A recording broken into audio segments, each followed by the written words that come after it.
ನಮಸ್ಕಾರ ಸ್ನೇಹಿತರೆ. 59 ವರ್ಷದ ಸುನೀತಾ ವಿಲಿಯಮ್ಸ್ ಅವರು ಗಗನಯಾನ ಕ್ಷೇತ್ರದ ಬಹುದೊಡ್ಡ ಸಾಧಕಿ, ನಮ್ಮ ಭಾರತೀಯರ ಹೆಮ್ಮೆ. 1998ರಲ್ಲಿ ನಾಸಾವು ಅವರನ್ನು ಗಗನಯಾತ್ರಿಯನ್ನಾಗಿ ಆಯ್ಕೆ ಮಾಡಿತ್ತು.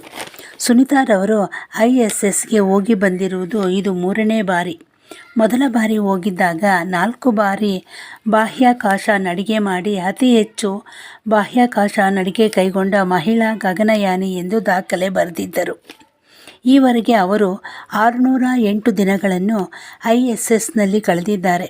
62 ಗಂಟೆ 6 ನಿಮಿಷಗಳ ಬಾಹ್ಯಾಕಾಶ ನಡಿಗೆ ಕೈಗೊಂಡು ನಾಸಾದ ಅಧ್ಯಯನಕ್ಕೆ ನೆರವಾಗಿದ್ದಾರೆ. ಈ ಮೂಲಕ ಅತಿ ಹೆಚ್ಚು ಅವರಿಗೆ ಬಾಹ್ಯಾಕಾಶ ನಡಿಗೆ ಕೈಗೊಂಡ ಮಹಿಳೆ ಎಂಬ ಕೀರ್ತಿಗೂ ಭಾಜನರಾಗಿದ್ದಾರೆ. ಧನ್ಯವಾದಗಳು.